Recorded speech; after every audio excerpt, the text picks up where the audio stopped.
Hey guys, and welcome to another episode of A and B to C with your hosts, Bob, and my wonderful co-host, Adrian, over here. So, sir, how have you been? I've been all good, to be honest. Yeah, can't complain. What about you? I mean, it's all good. I finally returned to the office after my illustrious away time. So for those not aware, well, I keep saying that, don't I? I was told by some feedback that I keep saying for those who might not be aware, but it's true though. You might not be aware. So effectively, there is a return to office policy that we must adhere to now. So obviously, with COVID, I was working remotely, autonomously, but now I have to come in a couple of times a month. Which is boo-hoo, but still, it's an effort to get to where we're based at the moment. So yeah, some personal changes are in effect, but aside from that, everything is going pretty good. I got to say, yeah. Good. Oh well, apart from going in the office, sounds good. It's never fun, is it? Okay, cool. So for let's talk about today's topic. So would you like to introduce today's discussion? And we are going to do a different format for once. I don't think we're going to do a standard list. We're going to have an open discussion about this topic. And Yeah, yeah, be interesting. do you want to kind of tell us what it is? Yes, basically, side characters that could have replaced the main character or deserve their own type of show or a spin-off at least. And yeah, we just have a little discussion about that. I Oh think it'll man, there's be so interesting. many. There's so many to kind of talk about on that one. But before we jump in, I always like to see what video games everyone's been playing. So, Adrian, what have you been playing this week? This week, Everyone's well, talking about Silk Song, by the way. really? Well, for me, I've been hitting Helldivers 2 again. Oh wow, they've got the Back on that. they got the Halo stuff, right? They got Yeah, the the Halo stuff. They got new updates, so you're going in the caves now, and they've got like new what? There's caves. monsters. Yeah, They got caves. yeah. So basically, the insects are underground. So Oh, that means nice. you can't call any stratagems or nothing. So you can't get like a Orbital airstrike, bombardment and or anything like that. yeah, Damn. there's Uh, little gaps here and there where you can get to the sky, but other than that, it's yeah underground. It's just That's mental. it's I crazy. because I was going to say, like, what's the Halo weaponry like? I haven't unlocked it just yet, but always see people use it. There's like a I'm not sure if it's part of the Halo one, but it's like a teleport type of thing, Oh, short nice. range teleport. So, are But you? I've seen people be reckless with it and they can kill comrades as well. So it's like an AoE type of not like antimatter, but like it's just like a little field that can kill people. Oh, nice. And it will some reason lately they teleport next to me, right into me. I've no idea where. But Ah, that's part of the okay. game. Oh, okay. Because I was going to say, like, it's pretty interesting to see how they've evolved. What do you call it? Helldivers. Because Mm. considering like the original game was like, I think it was like an isometric top-down type view type thing. And it's kind of just evolved and changed, right, over time. Yeah, so they in two they brought back one of the old bosses in the first one, which is like I can't remember what it's called. But it's like a massive, like a sand dune wormhole they call it from that movie. Ah. It's just massive, yeah, Oh, like a okay. massive, yeah. It's just What and is there anything else in this update or expansion? Because I'm noticed there's also a massive player surge. I assumed it's just because of Xbox players now. yeah, Xbox players are in it, Yeah. which has been interesting because What? not sure what they expected because they thought maybe be a bit more like Halo in a sense, maybe, I but think I like don't know, but it's just there pure was. chaos. It's like, Yeah, I think they were always talking about doing a Halo variant of like this kind of genre. I don't know what kind mhm. of genre do you call it? Like just dungeon uh, onslaught FPS. PVE, yeah. Yeah, like is because it's kind of weird because the way I see Helldivers is kind of chaotic team co-op, like Hmm. just endless hordes and swarms, right? Yeah. Because the But they thing got that yeah. because the thing that really kind of annoys me about Helldivers is it's so unconventional and it gets frustrating as well. Because like you're only as good as your squad, right? Mhm. If your squad has no tactics, you're pretty much done. Yeah, but that's part of the fun as well. You kind of like muddle your way through certain events sometimes, and You, sometimes it works out and you get like epic wins. Sometimes, yeah, do you you know just what? fail To be miserably. honest, I've only probably put in like 15 hours or 20 hours. I just got bored of it because the missions start to feel a bit samey, regardless of planets. That's when they got different enemies now. So obviously you have the what do you call it? The bugs. You have the Yeah, Terminids, which the bots. Now they got like the new Illuminati, so it's like a different mob, and they got different tactics. You have to approach it differently. So it's not like all the same. It's like different factions have different ways you have to fight them, and that's pretty cool though. yeah, I got to admit, it's just yeah. nuts. Okay, cool. All right, yeah. So I've only been playing one game. My only addiction at the moment in life, Monster Hunter Wilds. Yeah. Yeah, I pretty much I think I soloed everything. Right now, I'm on this massive grind to unlock every high rank armor piece for both genders. So I've just been like Mhm. killing the same thing over and over again. And the funny thing is, it's like one of those things. It's like over time, the efficiency level of how you hunt just radically increases because Mhm. once you learn a particular attack type, monster habit, pretty much that's it. You can annihilate it in the second or third run within minutes. And we're talking about like, okay, something that took about 20 minutes to kill or hunt, right? You can strip that down all the way down to 15 to 12 minutes because you just learn kind of when to attack. And all it is like, if you're, because I cheese it, I don't play it like how the pros should be playing it. Yeah. Because the way I play it is I use a lance, right? So it's literally block and then poke, block Mhm. and then poke, and then once you So poke start, to death. well, yeah, you could poke to death, but then once you start learning your weapons efficiencies and the monster habits on when you punish, then you become more kind of proficient at lance. And what I'm starting to find is that, oh, if I time my blocks, I can do more damage because you shield bash them. And then once you shield bash them, that'll get you some kind of stun damage. Then Mhm. you can do power clashes. Then you could do kind of more advanced combos because rather than just hitting triangle multiple times where it just does this triple poke thing, you could do a sweeping lance, which is kind of Mhm. considered a more severed rather than a piercing because there's different attack types. You've got like blunt, sever, and I think pierce as well. I think more like your, Interesting. yeah, and once you learned all those kind of mechanics, like for example, I use my sweeping lance to try and cut off tails. Um, yeah, and then you can open up wounds on the monster because it's got the wound mechanic. By the way, one of the greatest things about Wilds is refreshing is it's got this thing called focus mode. Oh yeah. And focus mode basically lets you play it rather than you're controlling your character to face a certain way.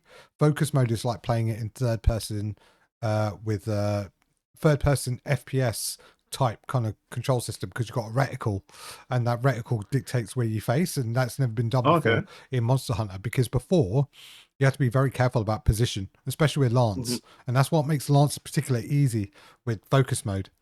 And probably it's going to be a lot of fun for bow players, I'm guessing, or any ranged players, because now that you got this kind of reticle, you can just target parts of the monsters. You probably could do headshots and stuff. I've never played a ranged weapon in Monster Hunter. Just don't see the point. Um, What? That's yeah, come on. but, but the problem is Bow, though. heavy bow. Yeah, but the problem is though, right? Was it gunbow? Sorry. Oh, I can't remember. I think it was bow, heavy bow, and then oh yeah, I don't know what it is. But Got the look, gunbow. Yeah. but the point is this, right?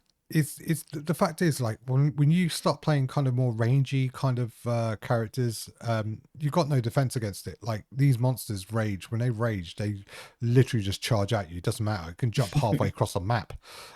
Yeah. So yeah, I've just been really getting into it. I think once I created every single armor piece or one variant of the alpha or the betas, I've got all the 9-star stuff.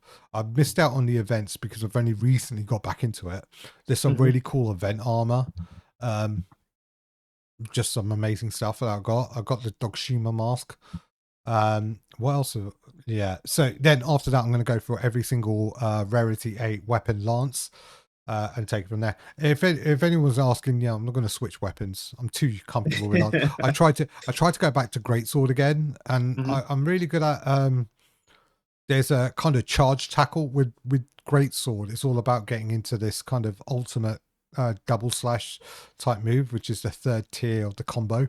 But you can use this kind of guard dash type thing in between the combos to get to it faster. It's Mhm. called true something, true slash or something like that. Right. Wait, So remind me, is that great sword when you have to? It's like a charge up attack, then you do an attack, then you charge it again, then you do another attack. I Is it? see. It's true charged slash is the move I was thinking about. But yeah, how you get to it is basically the bread and butter of it. I love greatsword. I loved it. But the problem is, it's like in wilds, especially, it's just easier to play lancer because like you can't unless you got the patience and the skill set and like the armor pieces, and it's very difficult to find a build you're happy with. And I think I found it with lance, so I don't think I'm gonna kind of switch away from it. But yeah, yeah. Sorry, I kind of digressed here and jumped straight into just talking about Monster Hunter. I could easily do an episode on Monster Hunter, easily. When I get back into it or get into this one, we'll do an episode about it. Yeah, that means Hopefully, sure, hopefully soon. that means you got to play it, right? Yeah, no, I get it. Okay. It's all right. I'll carry you. I'm good at that. I'm good at carrying teams. That's all I do. Oh God, I got to say the other players. That's another thing. All right, before we jump onto the topic, I'm just gonna have a quick Uh-oh. rant. Right, all right, guys. Right, if you carted once in a hunt, don't engage the exact same way the second time, because people like what I'm starting to get frustrated with is people are either horribly undergeared, right, for a hunt. They're not eating food. They're not using demon armor or demon like demon weapon or demon armor, and these are just buffs, right? Like you boost your Mhm. defense, and like no one's using the potions. No one's playing strategically. Everyone's using the wrong freaking man. Like look, if the hunt is too hard, there's no shame in stepping away, right? Just leave it to the pros.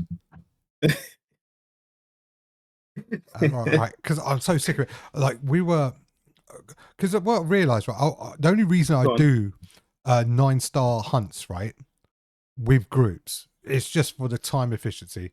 So rather than kill something in like 15 minutes, you can normally get it done in like 10. But the problem Yeah. is, right, doing it with randos is twice as frustrating because the monster scales on party size, so its health pool scales, Mhm. they become more of a liability than they are an asset. Yeah, so I just want to say, like, don't jump into 9 stars unless you know what you're doing, and don't jump in and thinking you're just gonna like one shot it. If you're a great sword user with zero crap defense, either respec or just step away. Like, wait You for know, the monster yeah, to okay. topple, or there's certain players, right? All their job is to do is just to heal, hunting, horn, and heal. That's all. That's it. Like, do that That's then. a, you know, that's a fair point. Like, at least know what you're doing before you get into like the high level hunts. Yeah, but it's just Low becoming levels, frustrating. you can get away with certain things, but high levels, that makes sense. You've got to It, at it, least know it, what you're it doing. it was annoying. It was annoying. The most frustrating thing I've ever seen in my life, like the last couple of days. But that's why I started to just play it single player.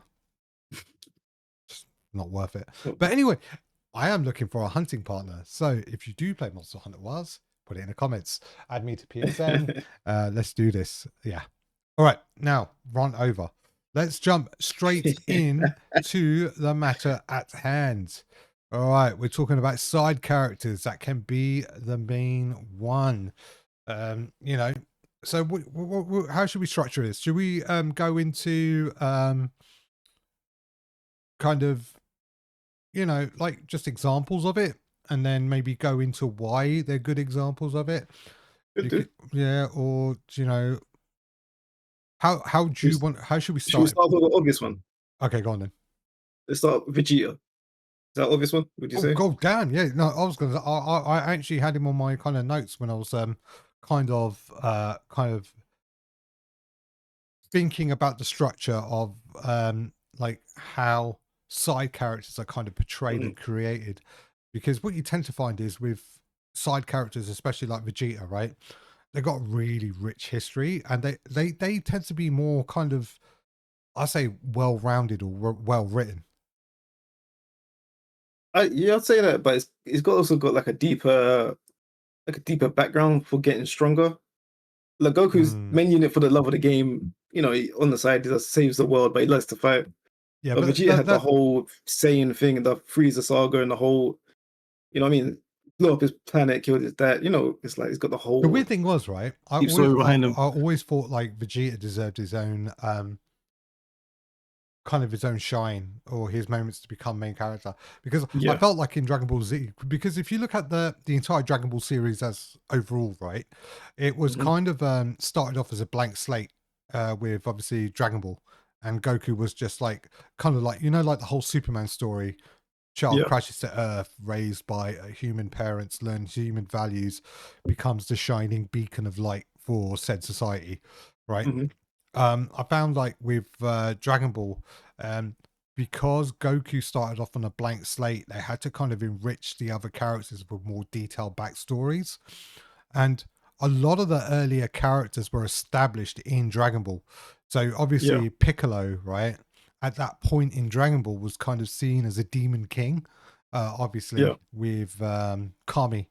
But then in Dragon Ball Z, to expand the universe a bit more, they had to give him a bit of a hook, because the whole concept of demons changed, because Dragon Ball's one Yeah. of those True. weird ones, right, where the genre changed like midway when they did Dragon Ball Z, because it became, rather than something different, kind of based in myth and legends, it shifted to sci-fi in Dragon Ball Z, because Dragon Ball Z. So when they went to, well, yeah, Well, okay. no, I mean, think about it, right? So think about it, right?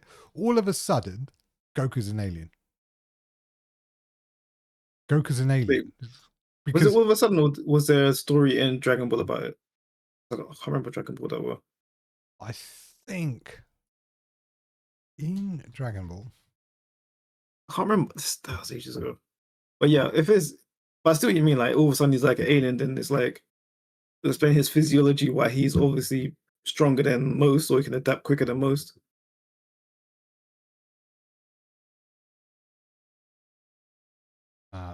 yeah, but but it did, yeah. So it says here Goku's alien origin was not known in the Dragon Ball series. Oh, fair enough. Yeah, okay. So the genre changed because think about it, Raditz arrived and explained their origins, Yeah, all of a and sudden he's got a brother. then that set up the entire premise of Dragon Ball becoming a sci-fi, because now you've incorporated aliens who have Hmm. untold natural power. Then you have Frieza, then you have Vegeta, then you got more richer characters. And because this is where it gets interesting, right? Vegeta is a better fleshed out side character than any of the Z fighters, because all the original Z fighters had an origin story already established in Dragon Ball, which would then have to be retrofitted to fit into Dragon Ball Z.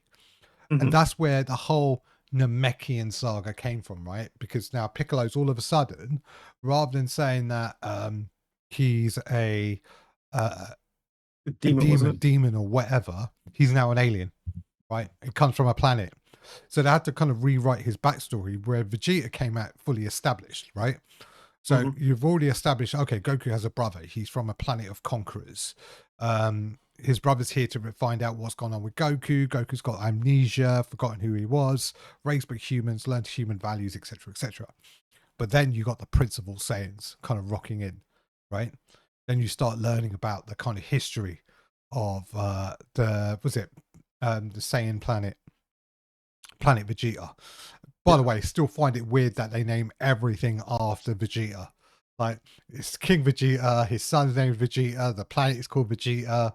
I'm assuming the castle would have been called Vegeta. Yeah, it still reminds me of Team Four Star when he's like, Vegeta's in trouble. It's like, Sun the planet with me. Yes. She's like, yes.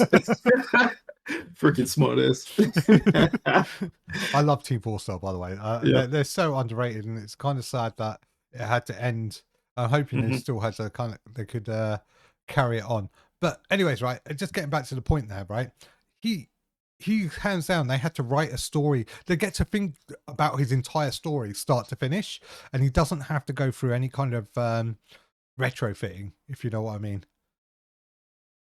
Yeah, he had the thing is like the way they introduced it was he's a strong rival. Goku obviously the mercy thing as well, but then Vegeta somehow had his redemption arc as well. So like, oh yeah, you see him go through the whole motions of like, I'm just the evil guy, but it's like no, he's got a deeper meaning. Well, yeah, because I mean his popularity. Because like, let's just face it, right? People watch Dragon Balls because of power levels and the whole leveling up and transformations and the flashy fights and all that stuff, right? Because it's just action-packed shonen, right? Dragon Ball is based off that. Because the plot armor that's given or afforded to Saiyans compared to any other race, Vegeta was naturally going to be a loved character. Let's just call it out for what it is, right? Look, no one's going to love a Krillin. Krillin's power is capped. It's never going to scale on the same level as a Saiyan, right? Gohan was problem is with Gohan, right? He's too similar to Goku. So if you were to make him more kind of fighting orientated, right, it diminishes Goku's role in Dragon Ball. So if you were to scale up Gohan, right, what role does Goku play? Because I believe when they're gonna do that in the Cell Saga, like when Goku died, they're gonna let Gohan like take over, but then I think they decided against it. I think that's what I heard that somewhere. I don't.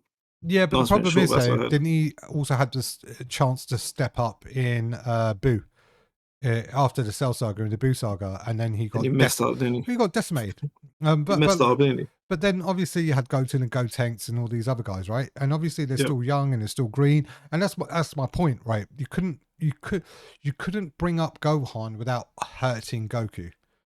You know what I mean? Because you can't have the two similar, the two same.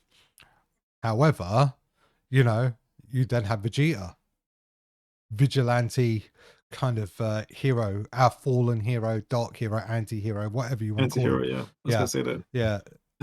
And he could scale just as high as Goku, but he doesn't have to take the nice routes. He doesn't have to show mercy. Yeah, he can just be taking his own path, which of course. It could be that's quite inspiring in a way. It could be an unsolicited douche, and then people will still love him just because. And he's afforded all the what do you call it? He's afforded all the same abilities as Goku, you know? Yeah. So he doesn't have to suffer from scaling issues or anything like that. So like that's what I mean. Like, he's such a well-rounded character. You can't imagine anyone else in Dragon Ball having that level of backstory like Vegeta has. And plus, like, he has probably one of the best backstories in anime. In anime, that's debatable. That is a good one. That's a good one to debate, though. Well, I got in terms of backstory, right? Think about it. They've written him to be he has a tragic upbringing, right? Yep. He has a rivalry, and then he has to self-reflect, look within, overcome, starts to love, starts to learn, has kids, finds what he values the most in life, and then put his rivalry aside, and then still have his pride as, you know, the Saiyan Prince. As a Saiyan, yeah. Yep. And like, if you see his entire arc as a whole roundedness, no one's been developed better than, I personally think, in anime than Vegeta, like, as a character, because where he started from, that is a good show. all the way from the beginning, and the trials and tribulations he had to go through, right? Because remember, right, he had to. It's kind of weird because, like, he's like, when he went through the Majin saga, it was kind of like him battling addiction, because remember he got kind of he lusted over power so much he was Yeah, to willing be to Goku, yeah, revert crazy. back to what he was, you know, Yeah, and he was about to which throw it. He he was did. about to throw it all away. He was about to throw it all away until his son made him realize, right? Because he did that final moment where he knocked out his Yeah, son and then mhm. sacrificed himself for the people he loved. And you don't see a lot of anime characters, especially side story anime characters, evolve like a Vegeta has. Yeah. That okay. That's a fair shout. That is a fair shout, to be fair. We started off strong. That's all. Wait. I got a hot take about this though. Hmm? It's not Vegeta per se, but same Dragon Ball. You could also throw hot take. You could throw Piccolo in there, No, character development wise, and I mean no, I mean he ain't got the same power scaling, but went from evil to rival to good guy. to Obviously trained Gohan to be. to Gohan's real father. Yeah, that's true. There you go. See, I mean, he's like stepdaddy. He's, but yeah, he's yeah. So you think about it, I, like I he had the suppose. redemption arc. He sacrificed himself for Gohan, but Hmm. before that is like unheard of. He wouldn't sacrifice himself for no one. He literally trained Gohan to survive the same attack. Hmm. But then, like, then you grew to learn to, oh, you know what? He's not that bad. People aren't that bad. Not everyone's like, I have to kill the whole planet or take it over. Some people are alright. Then like things happen. He sacrificed himself. Like you said, self-reflected. Came back to Namek. Yeah, Then but like you the can see thing, him. but Yeah, the thing about Piccolo that really kind of annoys me is, and I suppose you could say it about everything else, is like he. The thing about Piccolo is he's not that complicated. In terms of like character complexity. Like the thing that really annoys me about him is, oh, I want solitude. Okay, yeah, go train himself for like 50,000 years and then come yeah. back. And then like, oh, all of a sudden he wants to be like a mentor. And then he's got this, like this kind of, it's like a trope, like master mentor kind of trope. But then like, I just don't feel like his character arc is complex. It's not as well I say rounded. I would say it's not complex, but it's like it's how do you put it? Not effective, but it's like it's like real though. It's like yeah, I feel like he after, sees for what it is, and like but yeah, I feel after Namek, that's it. He was done.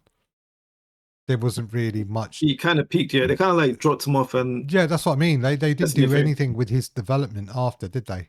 Like for me Not until personally, like the latest movie that when he got like a power boost finally. but that was more to do. They had to give him a power boost, so they scale him with Gohan. Right, Yeah, Gohan was the focus in that new movie. It wasn't really about Piccolo. Piccolo was like a byproduct of oh, if we're going to scale Gohan, we might as well scale Piccolo for future proofing. But like to me, right, also I don't like the concept of the Dragon Balls and the Namekians. Like I that mean whole, because they make it. yeah, like oh, he's part of the Dragon Clan, therefore he can make the Dragon Balls. Like I understand the import. I just think tying it to the Namekians was probably the worst thing they could have done with Dragon Balls, because you're saying there's a Okay, well, well, no, because you're saying there's a race out there, right, that have the ability to create god tier items that can grant you the ability for anything. mhm. Why? How? They're not gods. The Namekians are not gods.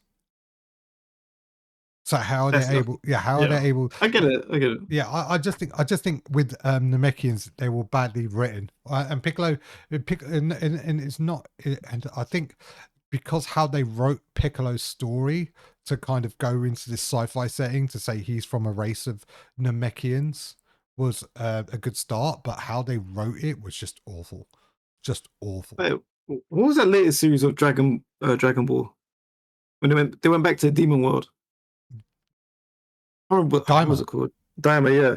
And they said Namekians come from one of the demon realms. It's like, so I what? haven't, So it's a demon then or what?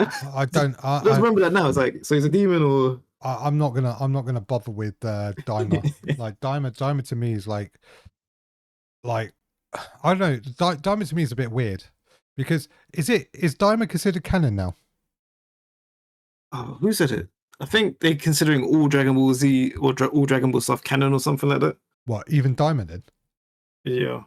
Okay, the only reason I'm saying I'm not really happy with Daima is there's no explanation into why Super Saiyan 4 Goku has these giant hands. Like, have you not seen it? He's got Donkey Kong hands. But you know, let me look at it again because I remember watching it. Hold on. He's got Donkey Kong hands, dude. Like the size of his hands.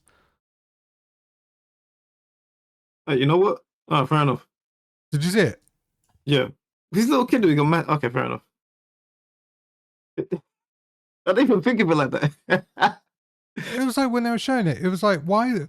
Because did you not see like how big, like why is this? Is it like to like say it- like a bit of Azaru or something like that? A bit of Zaru and like Dude, it's just to say he's a gorilla monkey. arms, No, he's just a monkey. That's all they were trying to say. yeah. It's just the most racist. Like, Yeah, Frieza will be going crazy with that one. Oh, Oh my days. no, bro, right? The thing that really annoys me about the Super Saiyan 4 is there's no explanation to it whatsoever. Like how it comes about, like how do you No, okay. like when did Goku discover the form? How did he discover the form? What kind of training was he doing? Where does it scale? Is it better than God? Is it lower than God? Was it? Yeah, that's the thing. How does it scale up? But what's the name? I think it's What's on the God. Do you know why I think it's on? The Namekian did something to him and like he got that power or some crap like that. I know. Do you know why I think he's got the? Do you know why I think it's on scale with God form? It's because of the color of the hair. It's the same color as the God. You know, when they ascend to God for the first time, their hair goes red. Oh yeah, the first Because scene, yeah. in Dragon Ball GT, Super Saiyan 4's hair was black, jet black, Yeah. not red. Black with pink fur, yeah. Yeah. And also, the thing that really, really annoyed me about the Daima rendition is why does he have no belt on, man? Like he's got, you get those kind of karate. I forgot what we call them in jiu-jitsu. the gi. No, not the gi, but The gi. the belt or whatever you call it. Oh, I see what you mean. It's just like it's just pants, isn't it? Yeah. Trousers and yeah. Yeah, where's his where's his belt? And that's the thing that really, and it really is kind of, once you notice little details like that, you're like, nah, man, I can't get behind this. And sorry, yeah, anyways, right, we digress. And that's why I think Piccolo is a badly written character, is because he's written just as badly as Super Saiyan 4 Goku. I say just as bad. I think there's more to Piccolo, but okay, I just looked at the image of the GT Super Saiyan 4 Goku. Oh yeah, He's got a belt, so he's got a belt. No, but let's just say GT Super Saiyan 4 is the goated GT for it's SSJ4 form of all time. You can't touch those forms because they even had to show them going through the Azaru stage as part of their first transformation. Don't see Goku going through any of that in this, but look, I like I said, I'll keep kind of changing a point here, but just going back on side characters, I still think Piccolo is his backstory, all of it is it's got detail, but is it good detail? I don't think so. No, fair enough. It's a hot take anyway. It's just throwing out there. Yeah, that's cool. Like, what other side characters have you been thinking about, just in regards to kind of anime? Anime. Because I was looking at some of the old stuff we used to watch, like like Gundam Wing. Yeah, right. I was thinking about that. Yeah, I was thinking about that too, right? And I always thought to myself, right, the best written character in Gundam Ring was never Hiro Yui or any of the Gundam pilots. Because it had to be Zex Marquise. That was my choice. He's hands down the best character in Gundam Wing. And if you look at like Zex's entire kind of story arc, right? Like right from the beginning, but when you learn about the man behind the mask Yeah. because he was a peacecraft, wasn't he? Yep. And like, if you look at the entire Gundam Wing thing, right, the Relina peacecraft, and you had Zex, who was also Relina's older brother, but you don't learn those blood ties till much later on in the anime, right? Hmm. But effectively, right, his entire backstory is just pure tragedy. Just pure 100%. tragedy. So, just a quick recap of Zex's background, right? He was part of a family called the Peacecraft, and they were pacifists. And when the colonies expanded out into outer space, and you had the Earth Sphere Alliance, effectively you had this family whose fiefdom was kind of neutral, and they were Hmm. the kind of staging grounds to kind of hold peace talks, and they're the ones that first tried to lead the charge to pacifism. For those who know what pacifism is to live in peace without invoking any form of violence or resistance, and try to just live in the world as it is, with kind of zero ambition to kind of rule or dominate, right? So they tried to be pacifists, but they got absolutely annihilated for it, because as soon as they showed that sign of weakness, that's it. They were wiped. And Yeah. because of that, the entire Peacecraft family kind of disappeared. However, in their kind of kingdom, they took the kids away to protect them, so they could still have a lineage somewhere down the line. And I think Relina was taken in by, I forgot whoever the president of Earth was before he was assassinated. Um, and he was kind of adopted as their daughter, whereas X went into kind of the Oscorp Yeah. kind of child soldier type program. So they just basically took him in and trained him as a young kid to be this kind of this mecha pilot. Yeah. Super Yeah, well, he was kind of warrior. he was like an ace pilot, wasn't he? And Yeah. then if you think about it, right, he's just a child. He's witnessed his entire family get assassinated. He now has to take a guise. Doesn't know. Does he know he's a peacecraft? No, I think he does know he's a peacecraft. He does know, but he Yeah. just keeps that under wraps. Yeah, and he doesn't tell his sister that he's alive, so he doesn't make contact with Relina. And I think he does Hmm. it out of the safety for her. But he becomes like this kind of child soldier, who they just kind of don into mobile armor, and they just send him out, and he just becomes the Char of the Gundam world. And for anyone that's watched Gundam, right, there's always a pilot with a mask, and that person's the most feared person on the battlefield, because they are ace pilots and you just can't mess with them. And when you start to kind of look at his kind of path throughout Gundam Wing, it's probably the one of the most well-rounded stories that he should have been the main character, hands down, hands Easily, down, because he's got justification for revenge. He's got a loved interest with his sister. He's got one of the most difficult uphill battles where he has to go against Trays. He gets Epion. He has to use the zero system. He has to, there's like hundreds of different hmm kind of politics and ideals he has to navigate being Zex. Yeah. Whereas, What I also like about him, mm, the Gundam pilots, they do what their mission is, no hesitation, just straight for the yeah, mission. He questions why is he fighting for certain things, and you see yeah, that kind of moral fighting within inside of him, which is yeah, makes him more of a deeper character. 100% agree with that, because he's got a more difficult path forward, because he's trying to resurrect or protect what little is left of his family, and Hmm. he has to do it under the guise of Zex Marquise. And on top of that, he's kind of torn between his ideals and the world's politics at the same time, because obviously you got this whole colony kind of versus Earth thing Yeah, that's unfolding in the crazy war. background. Yep. Yeah. And I'm starting to think it would have been better to have a Gundam series seen through his eyes, as opposed That'd be to interesting. a kind of main character, because the way I see it is Zex has all the makings to be the face of the franchise. because to me he had all the traits, all the cool traits. He even had probably one of the coolest Gundam mecha, the coolest mechas out there. Like I like his progression as well because he Yeah, starts off in the Torgis, doesn't he? Oh well, he starts off yeah. on his own kind of customized Like Leo. customized Leo, then you jump to the Torgis, and he's like, "Oh my god, this is crazy." Yeah, So I have to learn this to make sure I be the best pilot I can be. and then he's Then given he jumped Epion. into Wing Zero at one point. Then he's Yeah, given yeah, no, they start off with Epion, but then him and Hero switch. So he gets yeah, they Wing come Zero, and then and Hero gets Epion for a bit. Epion for a bit. Yeah, Yeah, and that then was a nice little mix. I And you see like, how the Zero system was affecting him and everything like that, which was I like that. but yeah, like I said, like he wasn't blessed with like all the greatest cards on the table.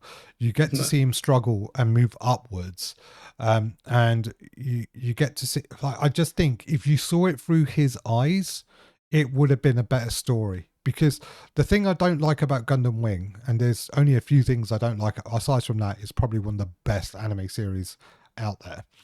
The thing I don't like about Gundam Wing is that we do not understand the conflict at the start of the series. So the prologue to it, of understanding the political kind of the whole political landscape of that world is kind of not clear enough till you get into the weeds of it mid-season. So it's kind of off-putting because you kind of have to wait for the payoff. You know what I Yeah, mean? I hear that. Yeah, It's like in today's anime world, I feel like if you can't hook the person in the first episode, then that's it, you lost them.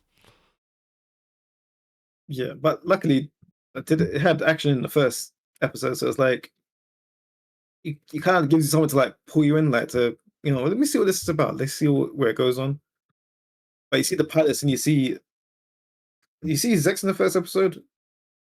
Or was Yeah, it the you do, second? you do. Yeah, Because the first episode's was it the Operation Meteor going to Earth, yeah. right? When they come to Earth, yeah, And then I think he intercepts Hero first. And he basically jumps out because he like that actually is a very good point. His introduction to the anime in the first episode is more impactful than the main character Hero landing in, because Hero comes in with his state-of-the-art Wing Zero Gundam, right? yeah. And straight away he lost the battle to Zex. Zex basically took a Leo, not an Ares, into orbit, right? That isn't designed for what do you call it? Zero gravity. Well, no, interplanetary fighting as they make the Yeah, descent through through the atmosphere, right? Has no heat shield or anything. But he had enough sense to say, I need mobility because he doesn't know what the hell that thing is. It transforms into a Gundam, right? Hero had his Buster Cannon, he had the thingy, and he still got smashed. And that to the point where he had to try and go back and destroy that suit. Because remember, I did find that a bit weird though. because remember, the first ever episode is Hero lost the battle against Zex, right? Yeah, In a superior suit. By the way, because he was landing in bird mode as well, right? To me, which makes no sense whatsoever. Because like the Wing Gundam can transform right into bird mode and the actual Gundam, right? How he lost the battles beyond me, right? He had all the advantages of coming into orbit, right? And then he got intercepted while he was making his descent. He was it Zex launches his Leo with a parachute with two Ares units. The Ares units get smashed, right? yeah. Quick. And then it's just the Leo and Wing Gundam, and Leo comes out on top because he descends too fast into the atmosphere and crashes and hits the ocean and sinks. And remember, he had to pull the cord on the Leo. Which is So not only did he have the which is harder crazy. fight, he had to use unconventional tactics and take on a superior force. That's what I'm saying. That's main character stuff, mate. That's main character stuff. Yeah, I bet that's true. Yeah. And what did Hero do? He just basically swam out, saw Relina Peacecraft, and did some sort of gun finger thing, and then ran away. Yeah, because as soon as he came in, he's on like blowing up his suit, suicide, and killing her. It's like damn, man. Just Sorry.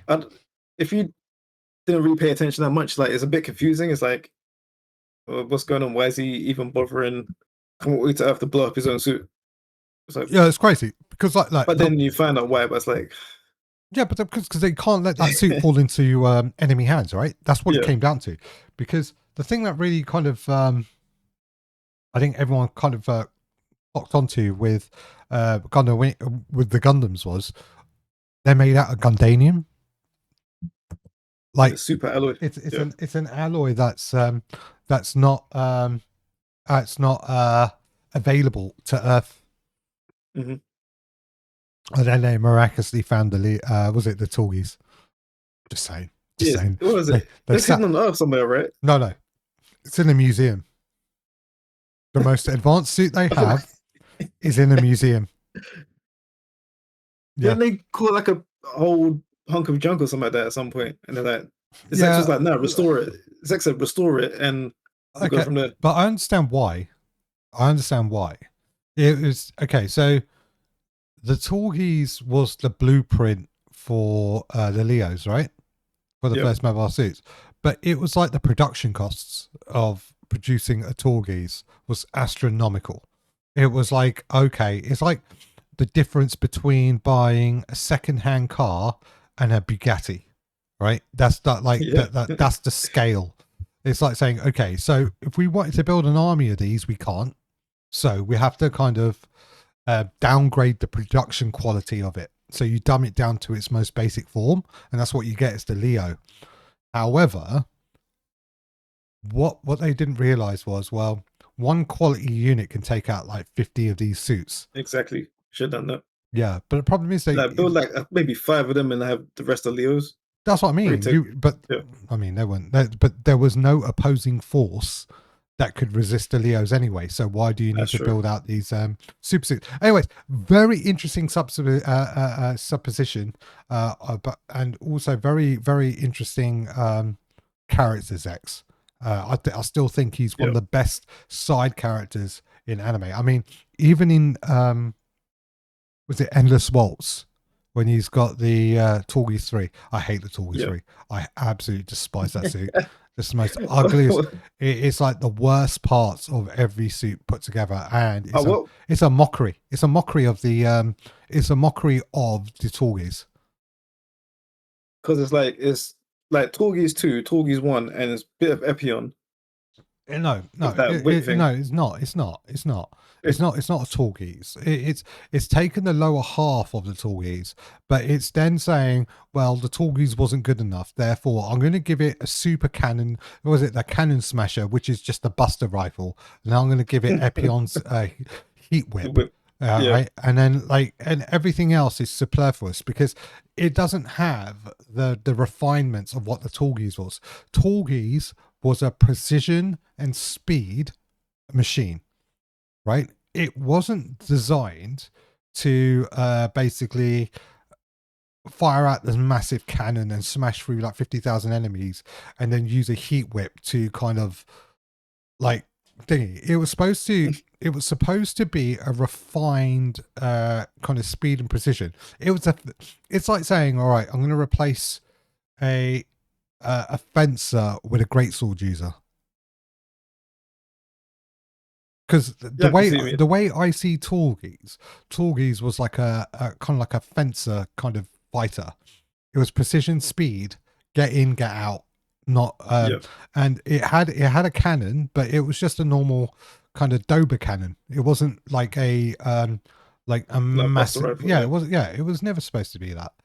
But that's why I like the Torgis, and I think they ruined it with the Torgis 3. I think Torgis 2, right? It's obviously it's just a paint job, but there is some refinement. They upgraded its parts. Didn't they have something else? You see, I think the armaments are different.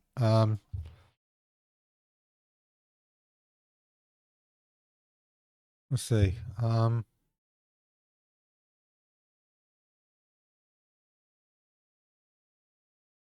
Hold on. I swear, like one more weapon or something. I'm not 100% sure.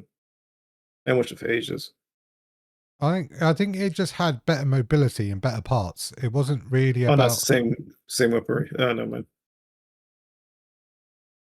But the blue did look nice, and I'm not gonna lie. Hmm. Well, yeah, that's what I mean. Like it's the kind of parts, like, to me, the internals. But anyways, yeah, I thought Zex was a great Hmm.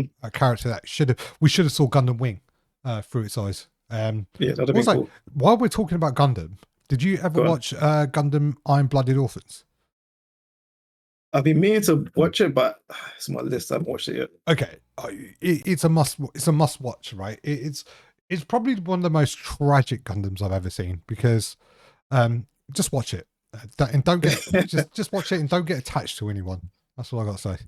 I know it sounds ominous. Yeah, because I was going to say, like, in Gundam Iron-Blooded Orphans, you got Mikazuki, who's the kind of main guy. He's like your Mhm. hero Yui, or your main protagonist, who's like this Uber pilot. It's kind of weird. In Gundam Iron-Blooded Orphans, it's kind of more about kids in mobile suits fighting for their freedom. That's the kind of premise, right? That So sounds like a tragic time. yeah, it's just kids fighting for their freedom, and because they've been turned into soldiers or child soldiers, um, and it's just following a group of kids who kind of set up their own, I would say, their own faction. It's probably the best way. Or yeah, I forgot what they call it. What do they call it? They call their faction. I forgot what they call it. But in that, they in kind of the person who runs the faction is a very interesting character. His name is Orga. He's basically, I got to find out what the name of the faction is. Iron-Blooded Orphans.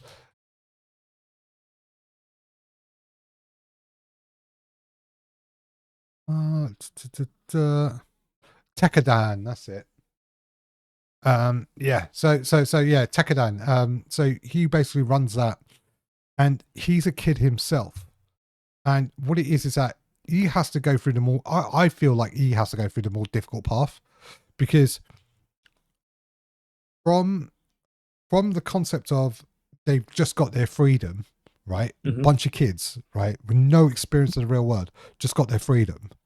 He has to now kind of make sure this faction stands on its own 2 feet, and he has to make a lot of tough decisions in this. It's not. It's all. This is probably the most grimmest Gundam series I've ever watched, Oh, I moved up my list. dude. I'll It's definitely move up my list. yeah, just So it just means watch. I've been watching so many other things. It's just we'll get around to it. I know. yeah, and it's basically, it's like, imagine having a family with no parents, and your older brother is your mum and your dad, and he's looking after everyone, and you've got like 15 other brothers and sisters.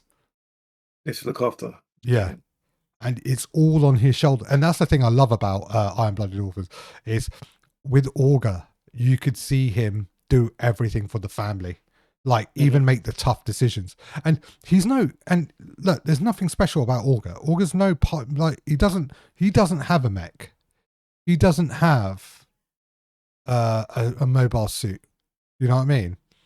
Hmm. He's basically the leader, but he's got people like Mikazuki, who's like his right hand man, his enforcer, and he's like your hero Yui type kind of character, like mysterious and cold, and you know, Yeah. all this other stuff. Dude, I do not want to spoil this for you, so I'm not going to go into too much detail. Okay, it's But cool. I'll definitely watch it. Thanks. you will cry after the first season, The first season. Damn. The first season. yeah, Damn. mate. I was about to quit the entire. I was about to throw my toys out the pram after the first That's season. damn. After the first season, I said, I literally said to Mandy, I go, Mandy, I can't do this. No, seriously, it Damn. hits you, because the weird thing is, right, like in anime, right, I tend to get attached to characters. quite quickly, right? And I go, oh, you know, because like you're following their story. You've invested time into learning their story, and you start to understand the struggles. And then there's moments where you see kind of similar moments that kind of resonate with you, right? So when you resonate with a particular character, and you're thinking, oh, God, I know what that feels like. Like, you know what I mean? It really, really hurts. And then, you know, this anime, right, just does not follow your conventional standard of anything. Just, oh, I don't even know. Like, yeah, just watch it. Just watch it. Yeah, well, I moved that. I would note it down. It's gonna be moving on my list. Dude, it's so upsetting. Watch. It was so upsetting. But anyways, let's move away from the Gundam series now. I think we've had enough of that. Is there any other series that you think side characters? There is. The thing is with this series, What's this one? name? Naruto. Oh, You can have there could be like maybe 2, 3, 4 that could be, you know, potentially have their own show or spin-off, and that you spin-off know what? I was or talking main to character. before. You know when we were talking about like, oh, we're going to be talking about this topic. I was kind of talking about it with my other half about Naruto and who I think is the kind of main character, who should have been the main character, or could have had their own spin-off, or you know, something they could have done something with him. And what was who were you going to say? Because I'm interested. One of the three is definitely easily Rock Lee. That's the easy one. Oh yeah, he has that aura. He definitely has that aura. Because the way he got introduced as well, because he first fought Sasuke, right? And Sasuke's like the prodigy. He's been on dangerous missions. He's got the Sharingan. He's the last of his clan, you know, stuff like that. He's no one can beat him. Did he fight Sasuke first, or was it Gaara? No, he fought Sasuke. Remember when they met before the tuning exams? Oh yeah. Okay, gotcha. Yeah. It was like a little scuffle. It went like a mad fight. Then Rock Lee just smacked him up. Then Sasuke brought out the Sharingan. Then obviously, was it Sasuke and Naruto glazing him? They're like, yeah, he's got a Sharingan. No matter what he does now, Rock Lee's finished. He can't do nothing. Rock Lee kicks him in the face again. About to do his ultimate move. Then luckily he got stopped by a guy to say, no, you can't do that. Relax. And it's like, damn, he's what the Sharingan couldn't see through his he had the two Toma. Is it Toma? Yeah, he had two of the things at the moment instead of the three. So he had two at the time. But like that means you can see ninjutsu and something else. You can't see the martial but you couldn't arts. see couldn't see the physical. Okay. Oh damn! Yeah. But there's Rock Lee. But Rock Lee's got no ninjutsu, and like he's like the odd one out in the entire ninja world, one of the odd ones out. And he has to train hard, go through all this hardship. He's got tragic backstory. You know what I mean? He's just like he's got that. You're an outcast, aren't you? Well, you know he's got that kind of Rocky kind of mentality. You know, that montage. Yeah. Where you see him train and he becomes, you know, like you see him kind of skill up and level up, and he goes through a lot of hardships because, like, I think my only issue with Rock Lee though is like he's had not only his support network's good, he has a good relationship with his team, but I just felt like they never really done a lot with him. Now they kind of like binned him off after the Gaara thing. Yeah, I think after because he got curb stomped by Gaara. After he got curb stomped with Gaara, the funny thing is we saw more of a character development arc in his mentor when he had to in the final battle. Yes, the final battle. That's the thing. That's one thing that kind of annoys me as well. Like Rock Lee said he can only do 6 of the 8 gates, but it's like I understand he's not quite there yet, but it's like there's no reason why he can't though.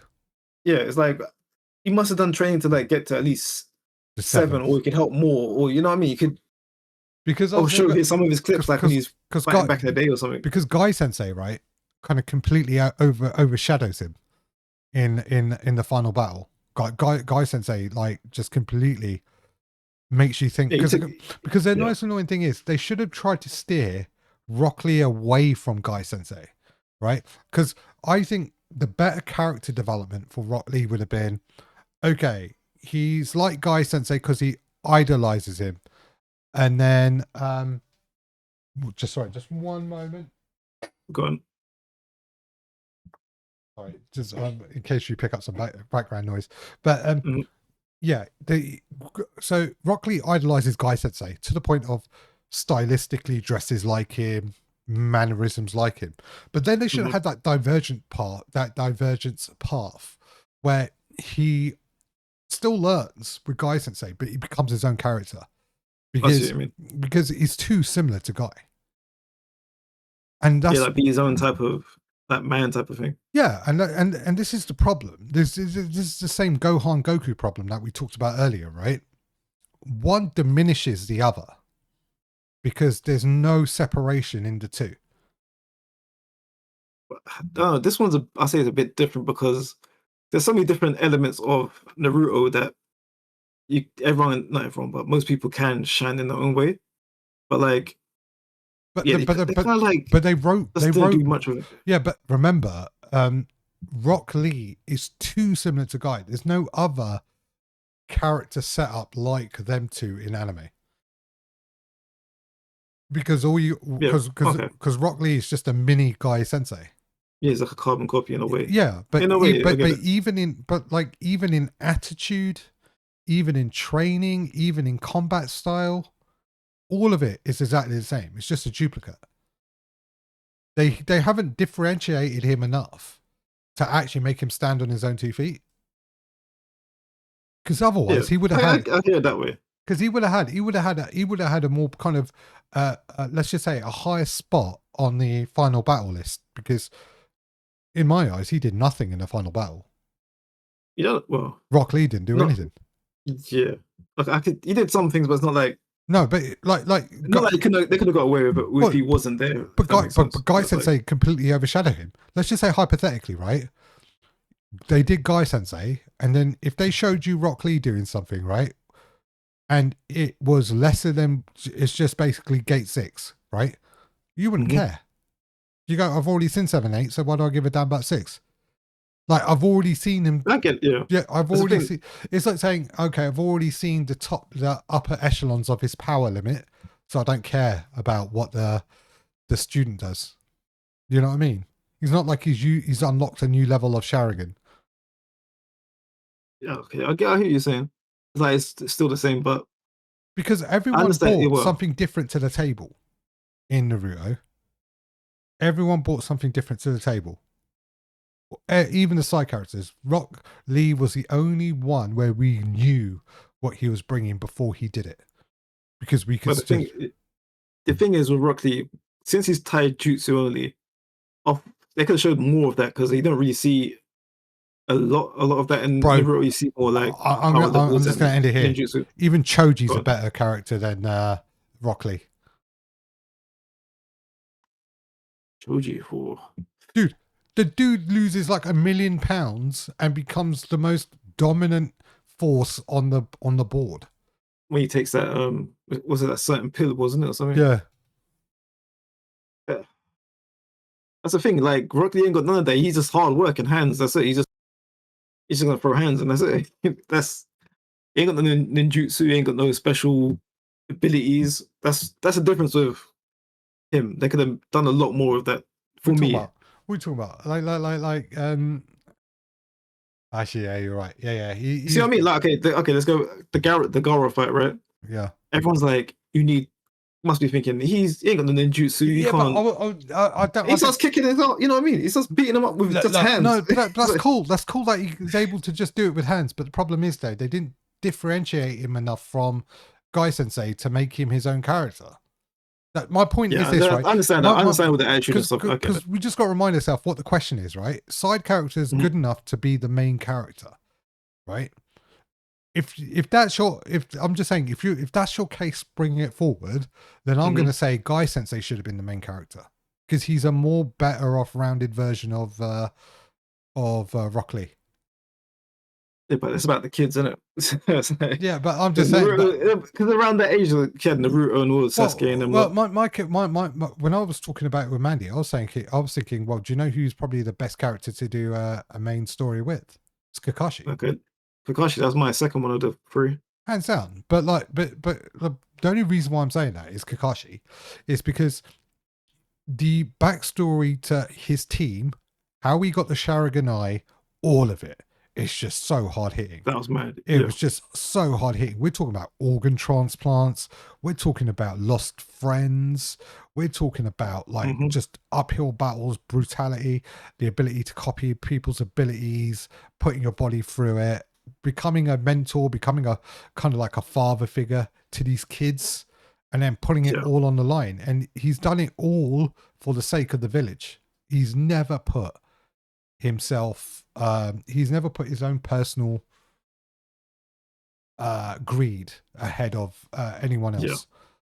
Anything I would add to that is, you know, when he meets like a random enemy and it starts saying all these, they list all these names off for him, like, oh, the copy ninja, he's the guy done this, that, and the other. He's the one this is a top ninja. You can't really fight him. If you see him, run away from him, some stuff like that. So it's like, I'd like to see the battles where that happened, and I was like, damn, he's the real deal. That is such a good point. That is such a good point. I'd love to see something like that. But, there's so much of the background of Kakashi that we don't understand how he got half these names, but because he used to be part of that special forces group, right? That used to go out, he basically used to deal with assignments that could not be done with, standard shinobi. So also, he's got that side of was it survivor's guilt as well, which is interesting as well, because when he sees, is it Toby? When he sees him again, it's Obito. Sorry, not Toby. Obito. When he sees him again, it's like, damn, you're alive, and it's like it's conflicting for him. So I mean, it's nice to see all that. Yeah, I got to say, Kakashi's probably one of the more complex characters in Naruto. Like even though he's very kind of one-sided in regards to his beliefs. He's one of the more complex ones because we don't know what he's been through when he was doing those kind of ambu missions off on the side. We don't know what kind of losses, what hardships or hard decisions. Let's just say, because he's part of that special forces, there's probably a lot of, let's just say, difficult decisions made where, you had to let people die. You had to make sacrifices. You had to do X, Y, and Z. And we'll probably never hear of them. But if they did like just an entire arc of all his side missions, like an addendum to his record, I'd gladly watch all of them. Yeah. I gotta say, like, I would rather watch Kakashi than Boruto. Hands down. I'm so sick of that kid. I'm not sure that's a hard choice at the moment. I'm gonna be honest. Apparently gets better, but I haven't really paid attention to it. I shit too much on Boruto, but I haven't seen it. I've read it. Soon as I heard they got rid of a beloved character that I loved, I thought, no, I'm not gonna watch this nonsense. I'm not gonna entertain this. This is not my anime anymore. I'll hand it over to the next generation. You enjoy this trash. It's fair enough. Also, I've got one more character that could be what in the Naruto world. In the Naruto world is Itachi. I know you might. No, I'm not sure. You might disagree, but it's like he's got like a whole thing going on for him. Like, but the problem is though, he was playing 4D chess. Yeah, that's like that's the problem. It's like, if you were to write his story, right, you would have to. I don't know how you would write his story. You can't write it through his eyes because it gives it away. And that's you can see it from his perspective, though. If you know what I mean, that's what makes it enticing. Like you have to do the espionage side. Like, how's he reporting it back to the village, even if he's doing it for the village? You kind of had to show him just doing the assassinations right at the start, right? So like when he had to kind of murder his own clan on behalf of Damn. Yeah, you would have to start off with that, but then there's no prologue or justification for it, right? Because the reveal is what the payoff is with his story. The reveal of why he did the things he did and how he got to where he was and what his parents really were all part of the payoff. You know, That's you know what I mean? And like, how do you tell that story without giving too much away? That's the difficult thing.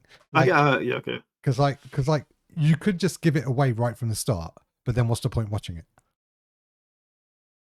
It's true. I get that. But then you can see like his how he has to make impossible choices and Yeah, the stuff like that. choices is the bits I want to see. I And want to the know. burdens and yeah. Well, I want to know how he left Leaf, how he found how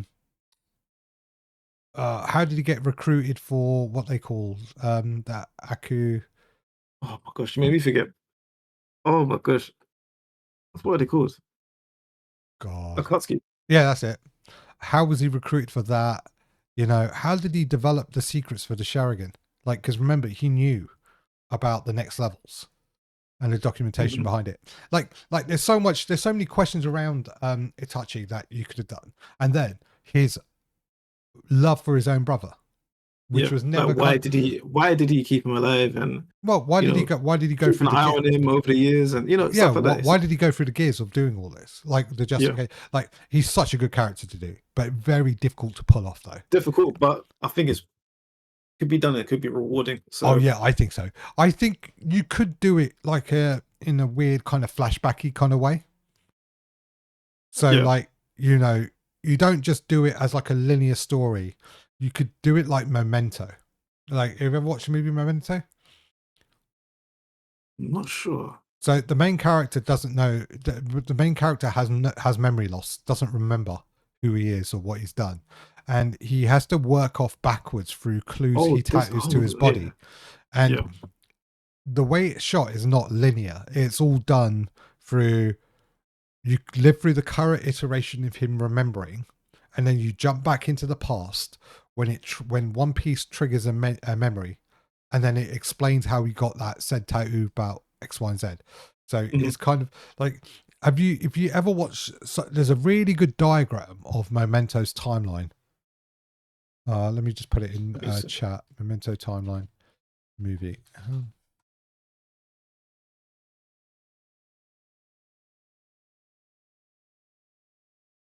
Because like Christopher Nolan had to draw it out like this. Here we go. And I'll put it in our chat. There we go. Oh, yeah, let's see. See, that is ridiculously complicated for a movie. Damn. All right. So the opening credits gives you an idea. The color sequences, and then there's cuts to other timelines. Then there's black and white sequences, right? And they all represent something different. So I think the black and white sequences are memories. The color sequences is the standard timeline, and the cuts to the other That's timelines. all the time. Yeah. Yeah, Okay, I see it. Yeah. Okay. That's yeah. Yeah. That's that's you the know what that way. could work. That's the way I would envision you would have to do Itachi's story. Like you would have to do it like a Memento esque. You have to keep jumping backwards and forwards. Either way, it'd Yeah, be definitely worth watching. yeah. Well, anyways, right.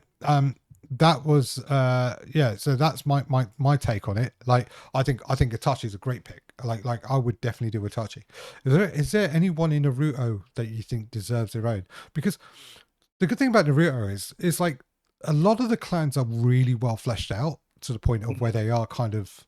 Because I was thinking Gara has got a good like solid story, but he That'd be doesn't. interesting. But the problem is the reason why Gara can't really be a main character is he's not pivotal enough in the main kind of story, if you know what I mean. He's had these moments though. That's the He thing. has his moments, but the problem is though, right? Soon as he's become Hokage for his own like village, Yep. that's it. He's sidelined for the rest of the kind of anime. But you got to see his whole story because he was hated by everyone. Similar to Naruto, I'd say, but Gaara's more hated and feared Yeah, but the problem is because though, Gaara played on it. but he's So not pivotal to the plot in the yeah, slightest. He's not as pivotal as that's fair. Okay. like for example, if you erased Gara, right, from the Naruto universe, you will lose nothing. I wouldn't say nothing because he was Well, pretty big in the beginning as well. No. The tailed beast would have just been given to some other kid, right? Mm-hmm. Right. That's pretty much it. The only reason Gara existed was to show parallels that tailed beasts were put into other children, and they lived a very similar existence in Naruto, right? Except Mm-hmm. for where one village would fear him, others would revere them as a hero, and that's what Gara was. He was revered as their proudest shinobi or whatever. Eventually, but at Yeah, the beginning eventually, he was but feared, and you know what I yeah, mean. yeah, very similar. I mean, that's the kind of the kind of similarities they try to draw, the parallels they try to draw in Naruto, right? Yeah. Is so that you can understand it's just these kids that have these animals in them, and so these tail beasts, and you know they were treated like atomic weapons. They could bring down villages and nations. So after that, though, doesn't really do much for the story. I mean, think about it. What pivotal role did he play in the final battle? Well, he did help. Murderer first showed up. He Yeah. was pivotal on the battlefield, so he Yeah, was but helping there. he was no different from any other Hakash. Now he was putting in work. To be honest, he was putting in work. He saved a lot of everyone. He saved it. Remember, he stopped the meteor and stuff like that. Well, the first one anyway. Ah, yeah, he used the shield, didn't he? Yeah.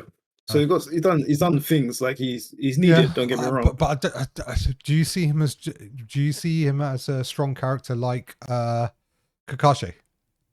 Not as Kakashi. Kakashi's like a different level, so you That's what I can't. mean. That's what I mean, though, It's a right? bit hard to compare like that.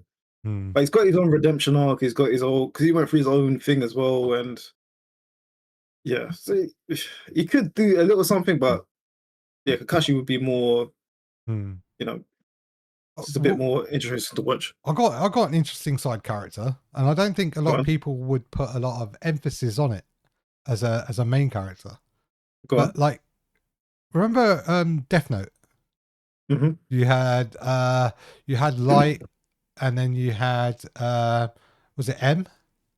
L is it L? L or yeah, some Yeah, sort of letter. I was thinking, right, why L. not Ryuk as the main character?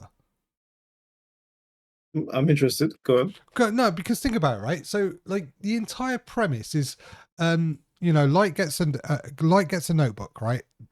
And he throughout the entire anime is led by Ryuk, right? But isn't he more of an observer? He's just born and want Yeah, to see stuff happen. but he's been there from day dot. The origins of the Death Note. He's gone through Oh, the okay. multiple owners of the damn thing. Hmm. He's seen what worst case looks like. He's seen what the best case looks like. He's seen everything.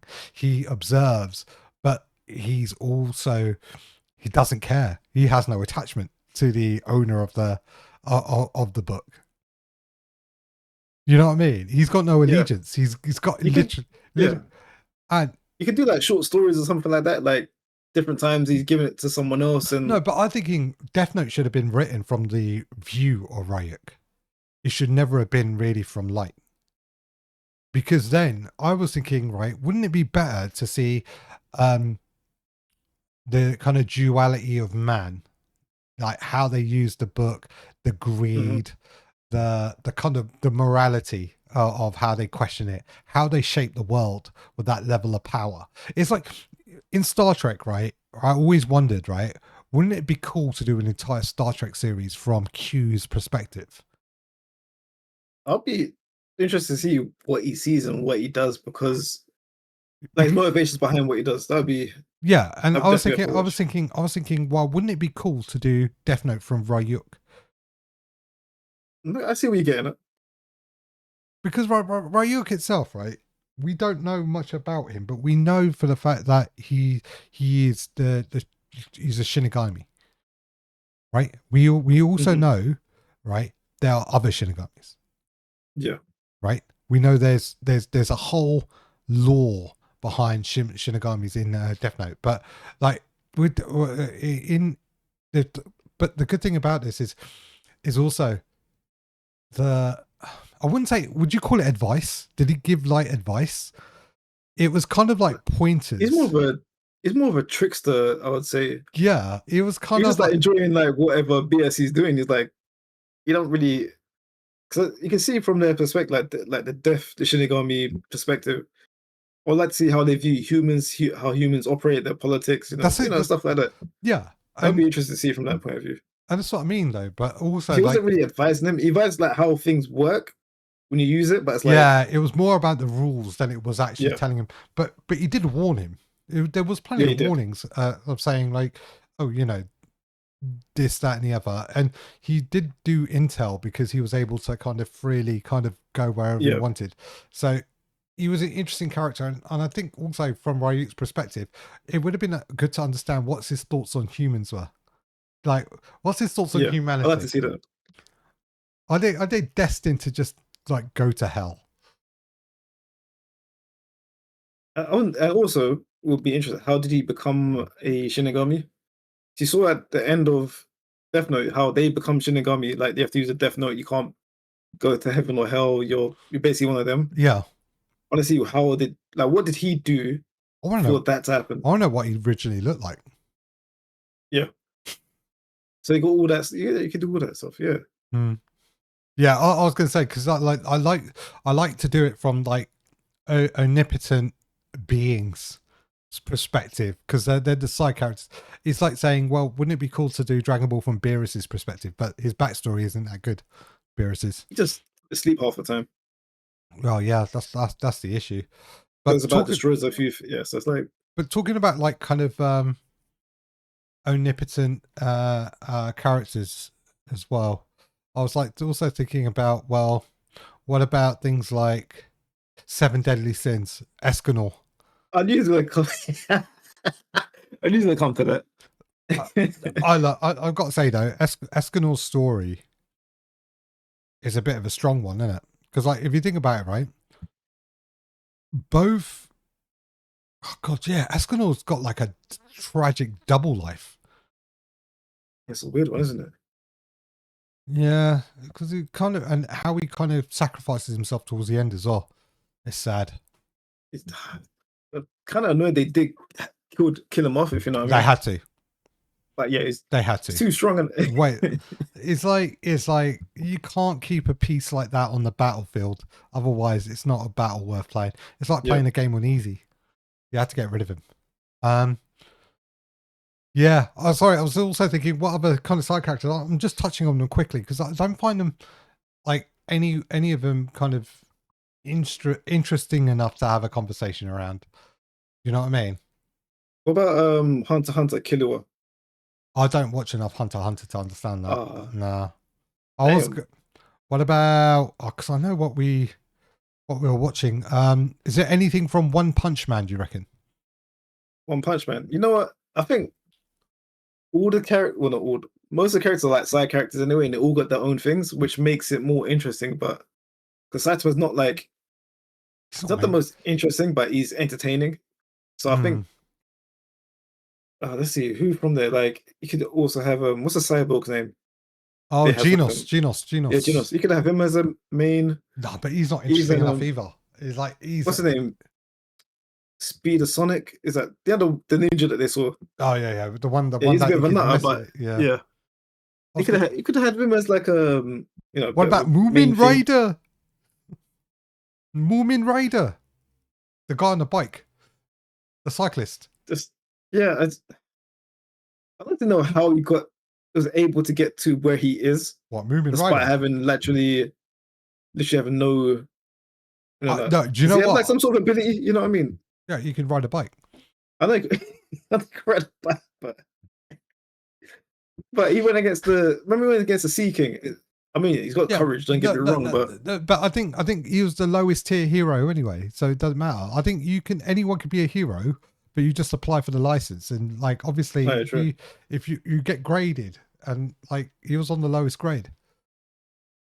Lowest grade is Yeah, you can true. ride a bike. That's it. You're a What hero. about who else? There are quite a few, didn't they? Had what's that psychic one? I forgot her name. Tornado? Is it Oh Tornado or something like yeah. that? Oh, the girl. Yeah. Yeah, she's Push good. her more. Yeah. Should say more of her because No, I don't like. I didn't like her as a character though. Like she didn't she's exude. not. Don't get me wrong. Well, she didn't exude main character energy. I Like was thinking who else? Look, there wasn't a lot of character. You're right, though. I don't think it's the anime that's designed to have main characters. Because if you think I think about they it, all support each other in a way. none of them are well written.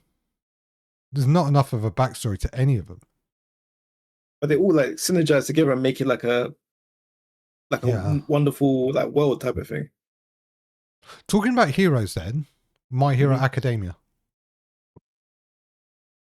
Ooh, I reckon there's quite a few. Well, because it follows.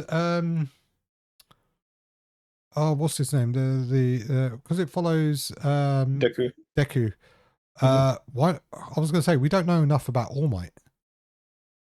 I'd love to see like his younger days. Yeah. I think they brought out a movie about that, right? Yeah, but it was only when he went to America and that's how he discovered his moves. I don't think it goes before that, like when he was a kid. Like who was his idol, Oh, I see what and you then mean. who did he Yeah. follow, and then how, like, what was the power transfer to him, and what was his upbringing, and what was his first hero, and all this other stuff. I mean, I read My Hero Academia all the way to the end. They've read it all. Well, yeah, Oh damn. yeah. Because I was going to say, like, I think, yeah, because I was curious to find. Well, I was curious to find out how it ended because, like, you know, because of Deku, because let's just say the one for all power and abilities, right, only works for Deku without destroying him because he has no abilities or he has no quirks. So he's able to use the multiple quirks that's been passed on, making him the perfect host. Whereas the past hosts, because they had existing quirks, they died a lot sooner from the stress of the power. And I think that was the kind of drawback from it. I loved. There was one thing I loved about the entire kind of anime franchise was Endeavor's family. I was gonna say that Todoroki. I'm probably saying his name slightly wrong, Yeah, but yeah. No, Todoroki. he could have been like a main character. He had the obviously Endeavor as dad, and I think they're showing more about the family dynamics now. I know who was the older brother who turned out to be a villain. Oh, I forgot his name, but he's got that black flame. I loved him so much. The way they wrote him was so perfect. Yeah. And he does the first time I ever felt a bad character deserved their revenge. Yeah, fair enough. Well, yeah, because was it Endeavor's son? So I think Shoto in that anime, you say Shoto Todoroki, Dabi, yeah. Because right, like Dabi's revenge, right? He deserved it all. His father was a douchebag. Yeah. Like he was just having kids for the sake of just breeding the next, like next strongest. It's like hero. And the thing that really, really annoys me is like he's also has one of the best battles ever, Endeavor. Because there is a training video that I use for the gym, right? And it's just Endeavor fighting a Nomu. Yeah. And he's like, and it's just they're playing the actual kind of main music to the My Hero Academia theme, the kind of orchestral version of it, and it's like Endeavor fighting a Nomu, and he's like, oh man, it's like, was it Run or Fly or something like that? I forgot the name of the track, but anyways, right? Anyways, and like Endeavor, Dabi, and Todoroki, their entire family story is probably one of the most interesting family stories I've seen in that series. Like I couldn't care less about anyone else, but when they showed that interesting family dynamic and you've realized who Dabi was with the blue flame, I was 100% invested. That's why the only reason I started reading it was because I wanted to know more. I wanted to know what happened to Dabi, how he became who he became. I was so invested into his entire revenge plot is brilliant. It's so well written. Yeah, that's what I liked about the anime, because like it's not like a straightforward oh, these people are nice, the heroes are all nice, the villains are all bad. It's like there's difference You know what I mean? Dude. It's Like complex. It's complicated. but they like Past, yeah. well because like the entire facade of the heroes fell apart Mhm. when they found out that they killed a villain, and then the whole news started coming out about who was it? Endeavor's partner, the one with the feathers. Oh, what's his name? Yeah, but you know, Is it Hawk? yeah, Hawk. What's his I name? think it might be Hawk or something like that. But effectively, his father was a villain, a murderer. Yeah. And like they try to kind of cover it up, and then when all of this comes to light and the entire facade of heroes kind of fall apart, the heroes start getting blamed, and the opinion of heroes was at an all-time low. Mhm. Because remember, That's what. Yeah. when All Might reveals he lost his powers, right, the whole world kind of starts falling apart. Yeah. Villain's got a bit, more excited. Overzealous, Like, yeah. It's no more number one hero. He's But it gets even lost his more. powers. It gets even more sadder, right? Because when the villains are on the up, and they realize that they're targeting Todoroki, not Todoroki, Deku. Yeah. When they're targeting Deku, right? No one wants to harbor Deku because Deku becomes a liability. It's sad. And just going back to it, I just in regards to side characters, would love to see All Might as the main. Well, I like to see his whole hero thing. Oh yeah. Younger and when he's in Japan doing his thing as well. That'd be pretty cool. Like how he became number one hero type of thing. Mm. He must have some epic fights, man. Oh yeah, 100%. Like I can imagine, like even watching him go like half powered, because remember we've never seen a full powered All Might. Mm-hmm. Right, we've I like never to see seen that. it because remember the All Might we get is injured, mortally wounded, Yeah. right? So we can't use his power properly. But a younger All Might with that unboundless energy. And did the All Might That'd be have nuts. did the original All Might have a quirk? I'm not sure. I don't think he did. Mhm. Hold on. No, he didn't. See, that's why he was able No, to All probably. Might was not born. Yeah, it wasn't. That's why he resonated with Oh, Deku. Deku so much. No, made him eat his hair. Disgusting. Oh. Would you like for a superpower? Like, say if you could. Okay, let's say Kryptonian power. Easier. Would you? If you eat one strand of hair, would you? Oh, for Kryptonian powers, yeah. I mean, like the problem is, though, it's like how weird does it get? Like, oh yeah, if you got to, you got to eat hair, or then what if it turns out like, oh, you know, you got to do some sort of weird initiation or some sort of weird ritual.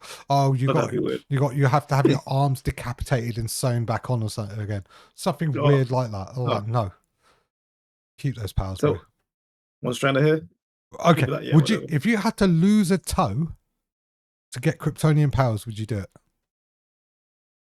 You wouldn't, because remember, a toe, it's just a toe. You never have to see it, but every time you look at your Kryptonian foot, powers. I probably would. no, absolutely not. The Kryptonian power. Kryptonian powers do toes. Like, all right, your little, all right, what if it was your big toe? You didn't specify which toe. You All right, said your a big, toe. all right, your big toe, your big toe. I have to think about that one. Dude, Because big toe is more complicated. oh yeah, you can't kick nothing. You lose power. All your power generation's gone. You can't punch. But you could fly though, so Look, technically you could push off the ground dude, it'll push off the air. David Hay lost his fight to a Klitschko because of his toe. Oh yeah. So I'm just saying. Oh yeah. He blamed his toe. Nah. But for Kryptonian power, a toe, I'll probably take my smallest one, but big toe, I think that's a bit of a trickier one. No, big toe. Big toe. Big toe. Has to be a big toe. On your most dominant foot. Why? Your most dominant foot, your big toe for Kryptonian power. Probably would. I'll do it, whatever. It's Kryptonian power. It's Kryptonian power. Nothing can really harm you, so it'll be fine. No, I can't do it. Can't do it. Can't do it. It's just gonna feel weird. It's gonna And feel it'd be weird. weird, but you'd be flying about, and you know, what I mean, you'll be No. invincible. You'll be never get sick again. You never have to worry about anything again. There's pros. There's pros to it. Opposed to it. Nah. Just I know. I don't like the idea of losing limbs for the sake of something that you don't know what you're gonna get back. Yeah, you said Kryptonian power. That's Yeah, know but the what I problem mean? is, right? I know what my toe feels like, right?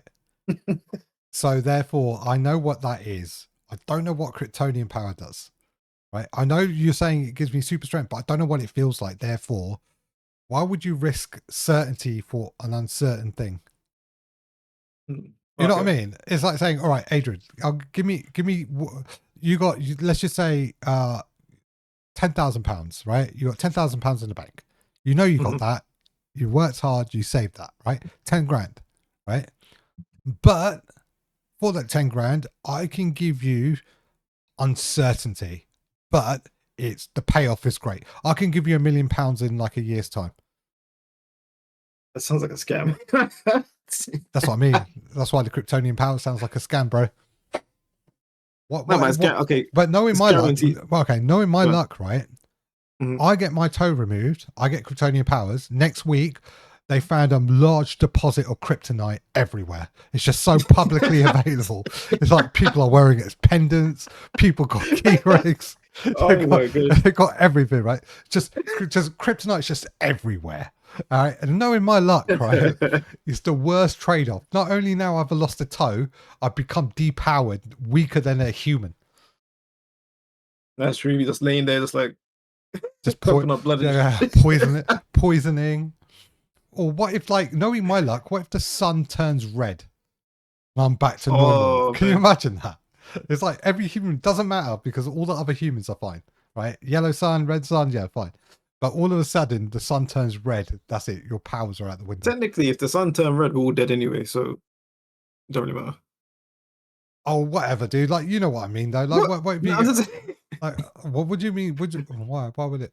because when the turns to red star expands, and if it expands, it'll No, hit no, no, Earth. no, no, no. Technically, I meant the color spectrum. just color. Okay, Color spectrum like is there's a different. filter on the world type Yeah, of thing. yeah.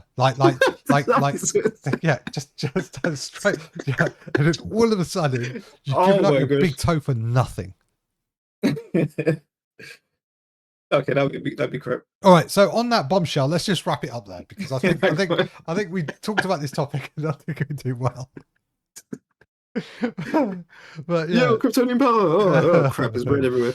Yeah, great. I'm now just a basic. I'm just a human without a toe. With That's one it. less big toe. Yeah, that's it. You can't even do Cool. Muay Thai, dude. Think about that. That's true. That's true. Damn. Yeah, that right Or hand. football. No more sports. Oh man, that'd be. Damn. You regret your choices Cool. now. All right, cool. Let's wrap it up. All right, let's wrap it up. All right, guys, We have concluded. Yeah, there are. So apparently there are plenty of side characters that can actually be main characters. Obviously, we just covered a few. If you guys think there is anything we overlooked or is worth discussing, then let us know. Look, I'm just going to face it. We are not the encyclopedic knowledge of all anime. So it does take us a while to recall, and we do have to Google things if we can't remember properly. But like we said, these are honest discussions. So yeah, it was a fun conversation. We hope you like the format a bit. We did something different rather than doing a curated list. We decided to have a more kind of open discussion. But I did enjoy the hypothetical, so we'll probably do a little bit more hypothetical kind of questions. Yeah, definitely like was fun. But yeah, great conversation with you, sir. But guys, if you do want to contribute, feel free to just give us some comments, like and subscribe and do all that good stuff. But guys, it's been a pleasure. I hope you had a great week, and we'll see you next week. Have a great day. Peace. Peace.